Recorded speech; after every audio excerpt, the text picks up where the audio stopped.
ফোর্সের ভিতরে army syndrome ঢুকেছে, একই রোগ। ওদের ডিওএইচএস আছে, অতএব আমাদেরও পিওএইচএস লাগবে, পুলিশ অফিসার্স হাউজিং অ্যাসোসিয়েশন। ওর ব্যাংক আছে, তো আমারও একটা ব্যাংক লাগবে। ওর অস্ত্র আছে, যে অস্ত্র দিয়ে একবার মারলে 3 জন মেরা যায়, অথবা আমারও এরকম একটা অস্ত্র লাগবে 7.62 ব্যারেলের, একটা দিয়ে 3 জনের মেরা ফেলবো। এরপর আবার স্বরাষ্ট্রমন্ত্রী দেখাবো, স্যার খালি একটারে মারছি, একটাই দৌড়ায়, বাকিগুলো দৌড়ায়ও না। তাহলে আরো ভালো অস্ত্র দেন যেন দৌড়ায়। তাহলে রিফর্মের কথা যখন আমরা বলছি it's a serious business to be undertaken. এইটা হেলা ফেলা করার কোনো বিষয় না।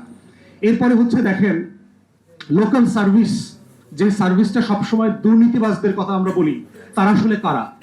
অফিসাররা তো ঘুষ নেয় না, ডাইরেক্টলি নেন না। ঘুষ লেনদেনটা হচ্ছে থানায়। এখন থানার পুলিশকে, ট্রাফিক পুলিশকে আমরা বকা দিই যে ও 10 টাকাও নেয় ট্রাফিক পুলিশ। ওকে আর রাষ্ট্র কয় টাকা বেতন দেয়? ওকে আপনি কয় টাকা বেতন দেন? ও কি করবে?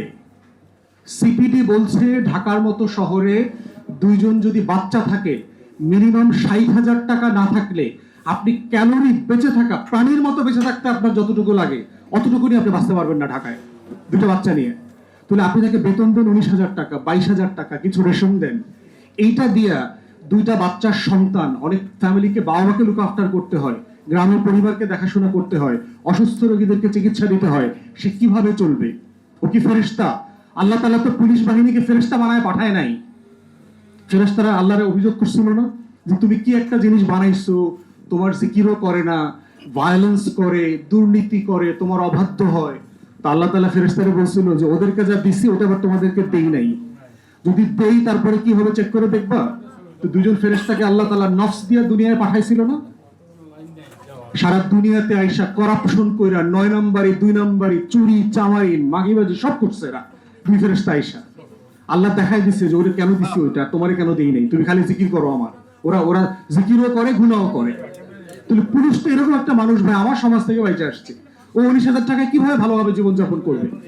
আপনি তাকে হাত পা বেঁধে সাগরে বলছেন যে তোমার ওই যে অলিম্পিকে যে গোল্ড মেডেল পায় ওর মতো করে তোমাকে সাঁতার কাটতে হবে, কিভাবে সম্ভব? তার কোনো ইনসেন্টিভ নাই। তাহলে আমরা যেটা বরাবর বলছি, শুধু পুলিশ না, বাংলাদেশের প্রত্যেকটা সার্ভিসের জন্য লিভিং ওয়েজ লাগবে, বেঁচে থাকার সম্মানজনক মর্যাদা সম্পন্ন বেতন লাগবে। সেই বেতনের পরে হচ্ছে আপনি প্রিভিলেজ দেবেন অফিসারদেরকে, সেটা অন্য বিষয়, যে অফিসার ক্যাটাগরি তার প্রিভিলেজ আসবে, কিন্তু লিভিং ওয়েজটা তো তাকে দিতে হবে। তখন না আপনি অ্যাকাউন্টেবল করতে পারবেন। পুলিশের কমন সমস্যা দেখেন, গ্রেফতার করে নিয়ে আসে, এই গ্রেফতার করে আনার পরে তাকে যে দুপুরে খাওয়াবে, এই খাওয়ানোর কোনো টাকা রাষ্ট্রের বাজেটে নাই। এই লোকটাকে যে পরের দিন গাড়িতে করে নিয়ে আপনার ওই যে ইয়েতে নিয়ে যাবে, কোর্টে নিয়ে যাবে, হাজির করতে হবে, এই হাজির করবার কোনো এক্সপেন্সেস রাষ্ট্র তাকে দেয় না। ব্রিটিশ আমলেও এগুলো নিয়ে মানে তখন যারা ভাইসরয় ছিল তাদের কাছে কমপ্লেইন গেছে। ভাইসরয়ের একটা বিখ্যাত উক্তি আছে, they must live by the land, বলে দেয়া আছে। ওরা খুঁজে খাজে খাবে আর কি। মানে কি খুঁজে খাজে খাবে? মানেটা কি? দুর্নীতি করে খাবে। তাহলে ব্রিটিশ কলোনিয়াল মডেলটাই তো আমরা এখন পর্যন্ত রেখে দিয়েছি। তাদেরকে সম্মানজনকভাবে বেঁচে থাকার কোনো উপার্জনের জায়গা আমরা করে দেই নাই।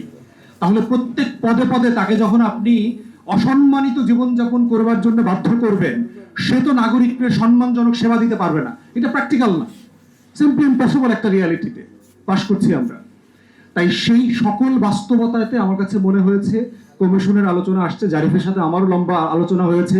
আমি সিরিয়াসলি কমিশনের নেক্সট মিটিংয়ে এটা রেজ করব যে কেন পুলিশ সংস্কার নিয়ে সিরিয়াসলি আলাপ হওয়া দরকার। এখানে জাহাঙ্গীরনগরের ভাইস চ্যান্সেলর মহোদয় বলেছেন যে পরামর্শ নেওয়া হয়েছে, এটা ভুয়া কথা।